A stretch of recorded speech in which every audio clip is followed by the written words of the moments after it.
There are some things in water treatment that can be standalone or in addition to another product. One of the big ones we have, if you have a water softener and you don't want to deal with that salt in your water at all, and this is for people that have a low sodium diet and don't want to pay $40 a bag for potassium, you get a reverse osmosis. It's a unit that goes underneath your kitchen sink. It has its own spout. It makes bottled water quality water. If you buy a bottle of water and it says purified water, that means it's just municipal water or well water that's been ran through an RO. It'll give you bottled water quality. And that goes beyond just your drinking water.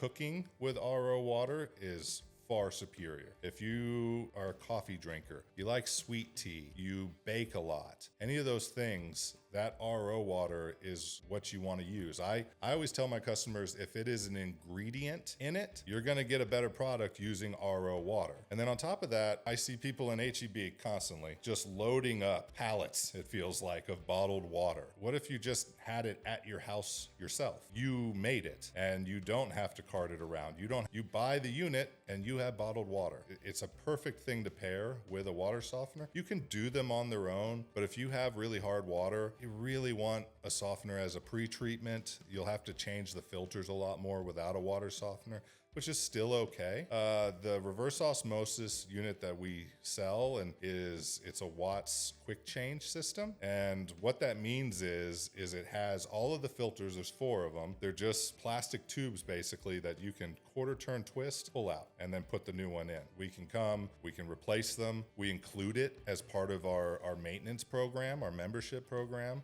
We come and flush water heaters and, look under the kitchens and do all that stuff. But we can also include once a year changing out the RO filters. So you just never have to worry about it. You have bottled water at all times with no worries. One of the other problems that we see in this area, and not everywhere, is iron. If you have oranges staining on maybe your tub or in a sink or anything like that, the back of your toilet, you'll see it and it'll look real orange all around the tank. That's iron. If you have it really badly, it clogs up your pipes, clogs up the aerators inside of your faucets and everything. There's a lot of very small little holes inside of faucets, and iron can clog those up very easily. If you have a high degree to iron and you have a water softener, it can foul that resin bed very quickly. So one of the things that we do when we come to a house and they're having concerns about their water is we, of course, test the hardness, but we test the iron as well. And there's a few different ways to get rid of it. Iron breaker filter, it looks like a water softener. It's a fiberglass tank, and it has